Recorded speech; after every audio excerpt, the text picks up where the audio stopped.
Hello, everyone. Welcome again to Elevating Your Life. I am happy to share a fantastic guest today, co-author of the book, Making Your Crazy Work for You. You're going to love it. I love the book. We have with us today, Mark B. Borg, Jr., Ph.D. He is the co-author of the Making Your Crazy Work for You, From Isolation to Self-Acceptance, Compassionate Empathy and Love. Love it. I love it. Just coming out this year. Mark is a community and clinical psychologist and a psychoanalyst practicing in New York City. He is founding partner of the Community Consulting Group, a consulting firm that trains community stakeholders, local governments, and other organizations to use psychoanalytic techniques in community rebuilding and revitalization. I love it.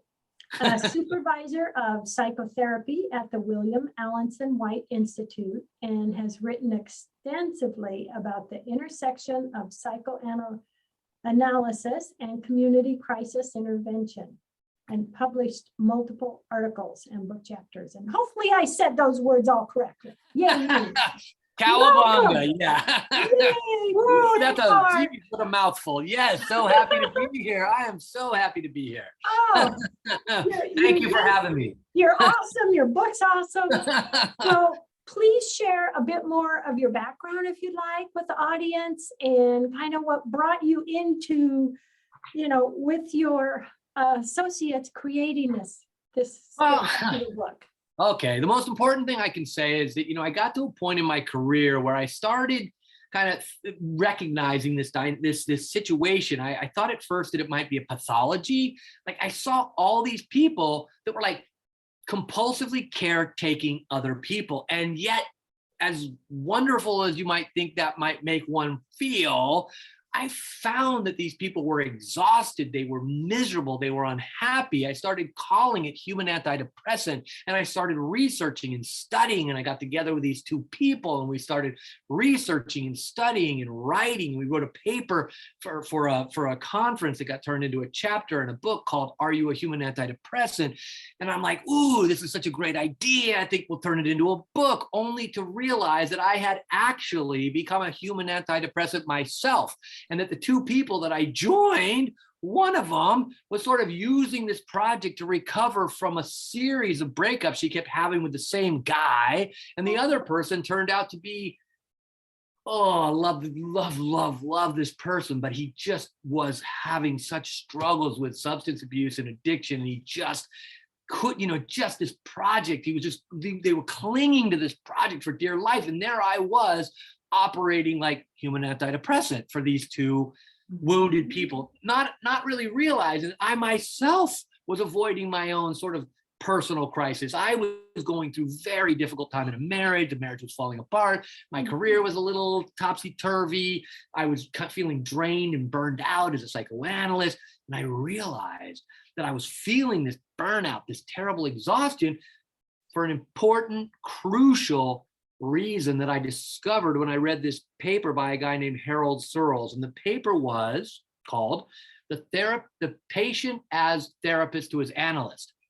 Harold Searles made this brilliant hypothesis, which he then teased out into theory, which was that human beings are natural born caretakers, and that each one of us needs to feel that our care actually has a positive, healthy, life-giving impact on other people.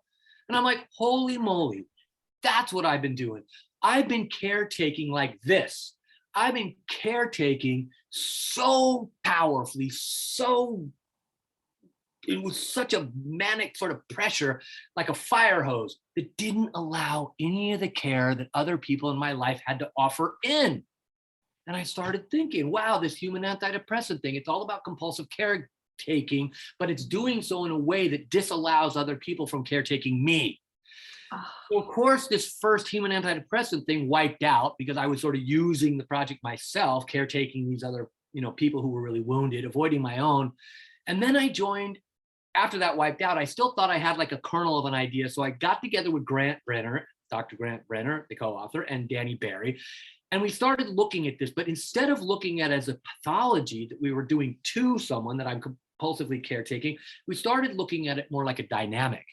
Like maybe it isn't just a human antidepressant, like imposing or perpetuating or perpetrating care on another person, but maybe it's something two people are doing together. And we started thinking, well, to what purpose? Why would I be caretaking you in a way that doesn't allow your care to get in? And then you're caretaking me in a way that doesn't allow your caretaking to get in, or my caretaking to get into you. And we started thinking, this isn't a one-person thing. This isn't a pathology. This is a dynamic. This is something that two people co-create. And if that's the case, then what's its purpose? We started thinking, well, I know it's scary to be vulnerable. It's scary to take risks in love, whether that's romance, whether that's your wife, your husband, whether it's your child, whether it's your partner, whether it's your colleague. So we started thinking, okay, so we've just discovered, so we think, this thing that we started, instead of calling it human antidepressant, we called it irrelationship, which was a two-person psychological defense system against the things that are scary about relationship: intimacy, empathy, vulnerability, and emotional investment. And we started thinking, wow, this caretaking that two people are doing, they're doing in a way that actually protects them inadvertently from the scarier parts of love. And that was our first book. It was called Irrelationship. And it's about how all of these people are discovering that they've been years into relationships and they're getting to the point that we're starting to have this signal that says something's wrong here. What is the signal? The signal is terrible, terrible loneliness. Terrible, terrible sense of isolation. Because if I'm caretaking in a way that doesn't allow you to caretake me, nothing you have to offer is getting in and I'm isolating myself. And that's the kernel that we grabbed hold of, because that isolation is what we call crazy now in our third book. Woo! I know that's a lot. That's like that's the thesis. Yeah. Yeah. Wow. Wow. Well, because Paula, I'm also telling you that if I'm not allowing the love you have to give me in, basically what I'm saying, and I'm only giving and giving and giving and giving and giving and feeling so generous and so philanthropic and so benevolent, the message you're getting, because I'm not taking in what you have to give, is you got nothing good to give. You've got no value. And so couple after couple after couple after couple were coming to me going, why does it hurt so much in this relationship? Why am I so lonely? I'm giving like till my, till I'm blue in the face. I'm giving till like my fingers are working into the bones. And yet I'm lonely and I'm desperate and my partner doesn't like me.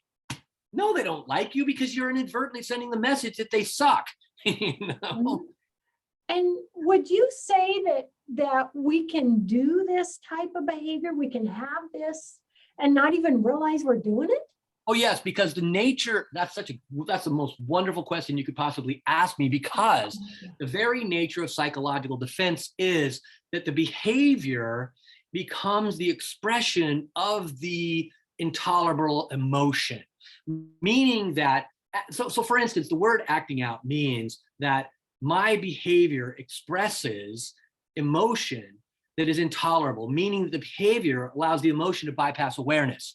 So that yes, two people in a relationship are actually acting out the anxiety of taking those emotional risks. Again, they're acting out the anxiety of empathy, intimacy, vulnerability, and emotional investment, because all those things are incredibly risky in terms of our emotional life, right? We're taking huge risks with each other if we allow ourselves to know and be known.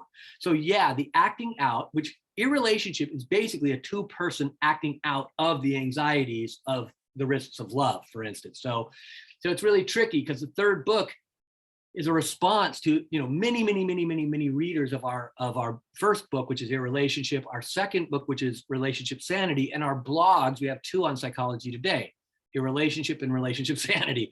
And people were like, wait a minute, these first two books are for couples. Couple, do these exercises, do it with your partner, do it with your wife, do it with your whatever, and they're like, what about me? And at first, like when Dr. Brenner starts saying to me like, well, we got to write a book about self-irrelationship. I'm like, it doesn't exist. How can it possibly exist? Irrelationship is a two-person. It's a co-created psychological defense against anxiety. And we're like, but wait a minute. What if we add trauma? Because being cared for ineffectively early in our life is traumatic. And that's where irrelationship comes from. And so we started to think, well, what is trauma? Trauma creates splits in the self. Trauma creates dissociation. Dissociation is a powerful psychological defense against trauma. It's basically creating states of not me, like I'm not myself. And we started thinking, well, we could look at self-irrelationship as the way that the self relates to the self.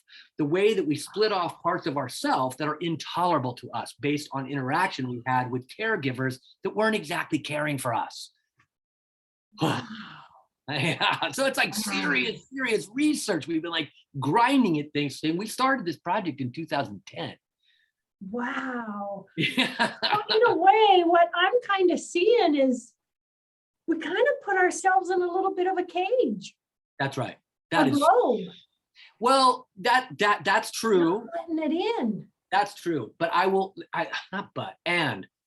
offer that we do put ourselves in a cage, but we do it with incredibly altruistic motivation, because what Harold Searles, the patient and therapist who was analyst, what he said was, if a caretaker is unable to care for a child, what a child will do is it will reverse the caretaking to take care of the parent so that the parent can parent.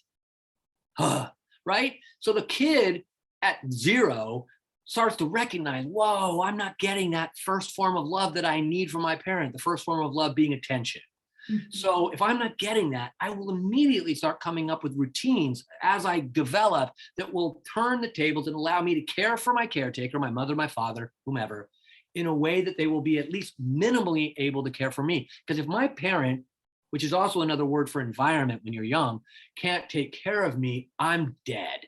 I'm dead, right? So this whole thing is based on a very early survival mechanism. And yes, like you said, I do put myself in a cage, but I do so because I'm living in a world that can't care for me. That can't care for me. Yeah. Can't take care of me. Yeah. Wow. So it's really innocently developed, right? It's really developed with the most really kind of loving altruistic reasons, but it's also born of trauma and terror. Yeah. So would some of the tools be if we're kind of in a situation where we're not allowing in, is self-compassion, things like that, is that really, are those keys to kind of remedying some of our irrelation situations? Yes, because again, if you think, it's another great question, because if you think about what compassion is a version of empathy. And what is empathy? Empathy is not like your emotions leap into me and then my emotions leap into you. What they are is, I'm willing, because I care so much about you, I'm willing to go back into my history and experience, and not necessarily consciously, but somehow I am open to experience my own emotion that allows me to connect with you when you're in pain, or allows me to connect with you when you're in deep fear.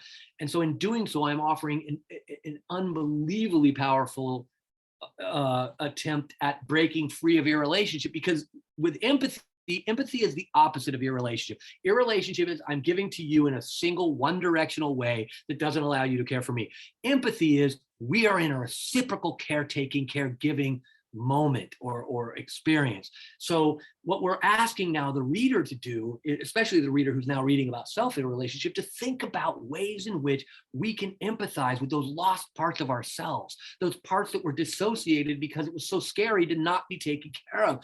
And again, if we've ever had a moment of fear, if we've ever had a moment of pain, then we can look back and start to have compassion for why it was that we had to protect ourselves from those horrible experiences that we basically couldn't tolerate when we were young, and then used to protect ourselves without the resources that the environment had to provide. So, I mean, there's an immense, just talking about it, I think we can get kind of choked up going like, God, that poor me who had to fend for himself, that poor me who had to come up with certain routines, who had to come up with behavior to convince himself that he was going to survive that early deprivation. Yeah. And I know as myself, I've always felt I have a server's heart, and I've always wanted to help people, help animals, help. But I know over the years, and I've had to really talk to myself, there's a lot of times, well, I wish I would have done that a little different. I'm hard on myself. Yeah. But yet I'm out there helping everyone in compassion, but sometimes I forget to for myself. Do you think, Paul, that maybe you might sometimes bog down in the same kind of way that I did when I hit that wall and I burned out in therapy? See, the missing element for me was that I was taking care of these patients, right? I'm a psychoanalyst. I had couples, I had families, I had lots of individuals. They were lying on my couch and blah, blah, blah. But what I wasn't doing, I wasn't taking in the gifts that all these people were giving me. They were trusting me to be their shrink. They were telling me their deepest, darkest secrets. Sometimes they were bringing their relationships in. They were totally validating the fact that I'm a psychoanalyst. They were paying me money to pay my rent and send my kids to school. I mean, I was neglecting to take in how incredibly reciprocal it is when a patient puts him or herself in the care of a therapist. Yes. So every single time that I'm all like, oh, I'm so cross-legged, generous, I'm like, no, you may be generous, but it's only generous if you're also allowing the other person's generosity and love and care and affection to get in. So once I learned that, once I realized that, I broke out of that cage you mentioned, and I'm like, I'm going to make sure that somehow or other, everybody in my practice knows that I rely on them in a healthy way, that I count on them, that what they're giving me by being my patient is filling my soul, It's like, again, I'm a psychoanalyst. We're not usually so effusive, as I'm sure you can imagine, but I was finding ways to make sure that the people I was caring for knew that I felt they were also caring for me, contributing to my health and well-being. And that's how we break out of a relationship. We find a way to take that deep risk and let the other person know that their contributions to us are valuable. And it could be your dog, it could be your cat, certainly your child, certainly your family members. But like, there are so many ways that we can take in the care that our world has to offer. Oh, so to, we can do these different things. So for someone in the audience listening right now that's saying, I want to take in, I want to open that door. Yeah. What are some of the other things you would recommend? What would you want to really point out to them today? Well, first, I want you to take the thing that might seem like a bottoming out in your relationship and reframe it. Maybe that loneliness that you're feeling when you're, lying in bed with your spouse tonight it's going to seem weird to say this, but maybe it's a good thing. Maybe it's like the flashing light in your car that says you need a tune-up, right? The most important thing is for us to acknowledge our feelings as they are and to listen to what they're telling us.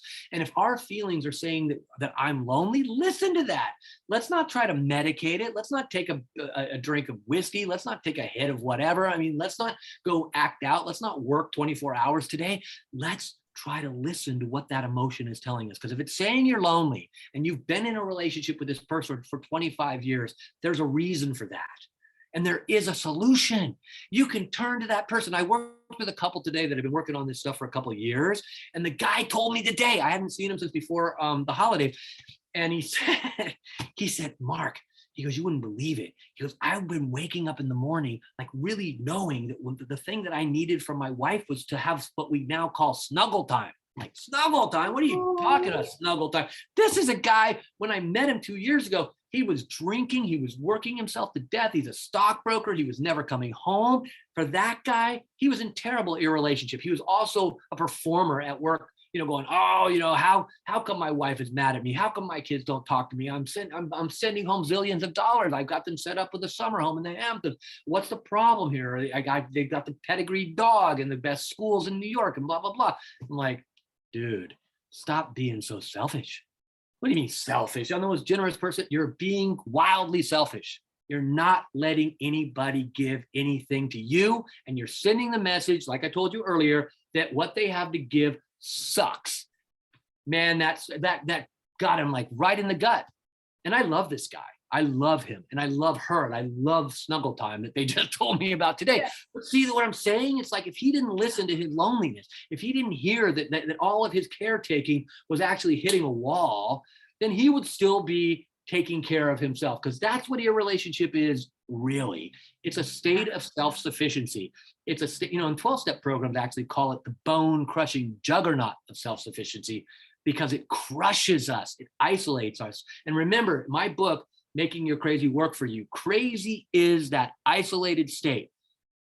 That's crazy. I mean, look, there's a reason why the worst form of human punishment is solitary confinement, right? That's crazy. We cannot survive that. We are thoroughly relational creatures as humans. Yeah. Yeah. And it's like, there's so much we can do out here. Oh, give them this, go there, or have this car, all this stuff. Yeah. But Yeah. what's here at my heart? Yeah. What's here in my mind, what I'm feeling? That's right. I would think that's where I've always said, I'm not my car. Yeah. Yeah. Thank goodness. So is Paula. Yeah. Yeah. Oh my We all gosh. have our cars and our things, but Yeah. oh my gosh. Accoutrement, but not the real me, right? In this isolated Yes. state, right? Yes. I love that. Be the real me. Oh my gosh. I love that, Mark. Yeah. Yeah. So, we're here to try to help people get in touch with the real me. In fact, my school of psychoanalysis calls that dissociated state where we're totally out of touch with ourselves. They call it literally not dash me. That's what we do. Wow. Yeah. And wouldn't you say we can get in that, not the real me, just in life too, also just trying to be what others want us to be? Oh, yeah. And Yeah. It's Yep. easy. That's right. Yeah. That's right. Without realizing that when we contort ourselves, again, we are acting out anxiety, right?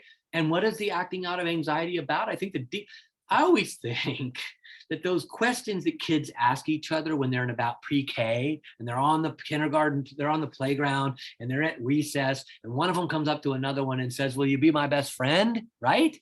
Yeah. The answer to that question is life or death for a 5-year-old, right? Yeah. It's life or death, whether you'll be my best friend or not there on the kindergarten pre-K playground. And you know what I think? I think we never get over that. Yep. I still think, even as adults and we're professionals and we've got this and we've got that, I still think, even in our conversation right now, Paula, there may be this implicit but do you like me? And that's the most important thing, right? Yes. Yes. Oh, I love that. Yes, kids are so honest. Yeah, they're so honest. Fun. They're so honest, and they're so, and in that honesty, they're really telling us having needs is a good thing. Having strong emotions is a good thing. Yeah. I had another session. In fact, the session right before this with a woman who's having a really hard time with her boyfriend, who actually lives in Seattle. Interestingly, again, he lives in Seattle. She lives in New Jersey. And she was like, and he is having a hard time expressing his love for her. And when she gets really kind of intense about needing certain things from him, he calls her needy. And I'll tell you, needy is my least favorite word. I hate it. I hate the word needy, except when we use it like this, which is what I suggested to her. Except when somebody calls me needy and I go, oh, thank you. What that means is this relationship right now is not meeting my needs. So what can we do to fix that? I love that. I love that. And Molly didn't say that's a positive thing. That opens the door to positive change. Oh my gosh. Mark, I don't know that your Seattle neighbor is going to love this when she says this to him this afternoon, but I love that she's able to hold on to that, because having needs and acknowledging them and allowing other people to meet them is so important to our psychological health. Yes. Oh my gosh. Oh, well, Mark, we just have a few minutes left. All right. Tell everyone where they can get a copy of your book or learn more about you, and what last message you want to give everyone. Okay, look, I think the best way to reach me is just to type in Mark B. Borg Jr. in your Google search, and you'll see whatever, and you can go to Amazon, you can find Making Your Crazy Work for You. It's there. CRP, Central Recovery Press, is our publisher. It's available there too. The most important thing I can say, because I'm from California and I'm a surfer and I surf here in New York every chance I get, is cowabunga. Have a blast, enjoy yourself, love this thing. Let it be a process of really coming to accept yourself as you are. That's the prison break. Love it. That's the ultimate prison break. And that's what this book is trying to help guide people toward and through. So, Paula, it has been so awesome to hang out with you. I love that. Prison break, be yourself. Yep, Oh yep. my gosh. I Yeah. have to share 6.5 years ago when I started doing interviews. I wanted to end the show with love, hugs, and blessings. And I said to myself, I can't tell people that I love them. They'll think I'm a weirdo. And after about a month, I said, I don't care. I'm going to be Woo! That's awesome. That's awesome. break. Yeah, Oh my prison break gosh. for sure. That's so great. Oh, Mark, I've enjoyed you so much. It's Thank been you great. It's so really much. nice. Yeah, Oh my thank you. gosh. Thank you. And I'm going to send you my address. I can't Yes. wait to read your book. It sounds awesome. Oh, thank you. Thank you. And I don't know if I've shared it with the audience. It recently received the bronze medal in self-help books. Oh, by the that's so, Global congratulations. Association. Yeah. Woo, Why that's am so I so great. happy? So I love that. Why am I so happy? What a great question. Oh my gosh, it's lovely. looking at, my restaurant, I would be asked that sometimes by customers. And for me, if I had a customer that was not in a good mood and cranky, I didn't get irritated. It was like a challenge to put a smile on their face. Yeah, that's great. That's wonderful. Well, everybody, thank you for joining us. And you can see the show in podcast at patreon.com/Paula Vail. And also it's going to air on KMET 1490 AM in California. So have a great day. Love, hugs, and blessings. Mark, Woo-hoo! Right love, on. hugs, and blessings. I'll take them. I'll take them in and I will make use of them to have an even better day. I love it. All right. Better day, everybody. Yeah. We're in a new year. Okay. Thank you. Thank you, everyone.